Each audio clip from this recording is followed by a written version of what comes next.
Hi guys, எல்லோரும் எப்படி இருக்கீங்க? வாங்க தக்காளி கடையில் செய்யலாங்க. எப்படி செய்யுதுன்னு பார்க்கலாமா? இட்லி தோசைக்கெலாம் செம்ம அட்டகாசமாக இருக்குங்க. நீங்களும் செஞ்சு ட்ரை பண்ணி பாருங்கள். அடுப்பு பற்ற வச்சு குக்கர் வச்சுக்கோங்க.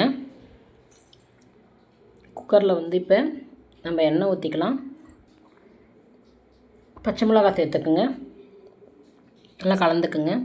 வெங்காயம் சேர்த்துக்குங்க. ஒரு 2 வெங்காயம் எடுத்துருக்கேன், நல்லா பொடி பொடியாக கட் பண்ணி வச்சுருக்கேன். அதையும் சேர்த்து நல்லா வதக்கிடுங்க. உப்பு சேர்த்துக்குங்க, மஞ்சள்தூள் சேர்த்துக்குங்க, நல்லா வதக்கி விடுங்க. லைட்டாக வதங்கினா போதுங்க.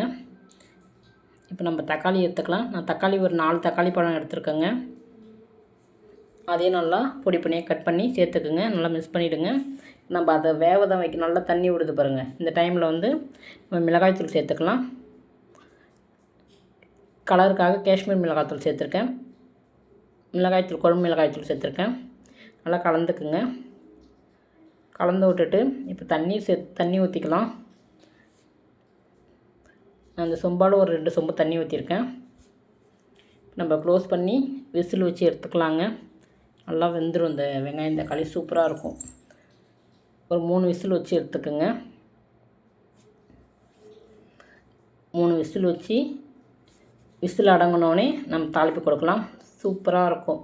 நீங்களும் மறந்துடாமல் இதை ட்ரை பண்ணி பாருங்கள். எப்படி இருக்குன்னு கமெண்ட் பாக்ஸில் சொல்லுங்கள். லைக் போட்டுருங்க வீடியோ. அப்போ மறந்துடாதீங்க. விசில் அடங்கிடுச்சு. இப்போ எடுத்து ஓப்பன் பண்ணி பாருங்கள். இது நல்லா குழஞ்சி வந்துடும் அதுவே. இப்போ நம்ம எல்லோரும் ஒரு சிலவங்க ஃபஸ்ட்டே தாளிப்பாங்க. அந்தமாரி தாளித்தா நல்லா இருக்காதுங்க.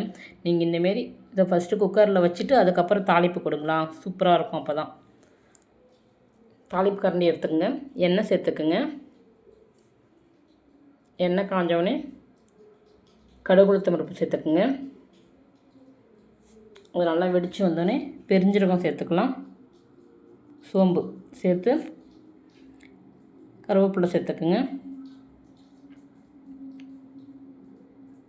அதை அப்படியே அதில் எடுத்து மிக்ஸ் பண்ணிவிடுங்க. அதையும் ஊற்றிடுங்க. அதில் ஊற்றிட்டு ஒரு 10 நிமிஷம் கொதிக்க வைங்க. நல்லா கொதித்து வரட்டுங்க. நல்லா கொதிக்கும் போது நம்ம கொத்தமல்லி தழை சேர்த்துக்கலாம். நல்லா கலந்து விடுங்க. இது கொஞ்சம் தண்ணியாக இருந்தால் தான் நல்லாயிருக்கும், ரொம்ப கட்டியாக வேண்டாம். இப்போ நம்ம இந்த கடல மாவு சேர்த்துக்குங்க. கடல மாவு சேர்த்து தான் சூப்பராக இருக்கும்.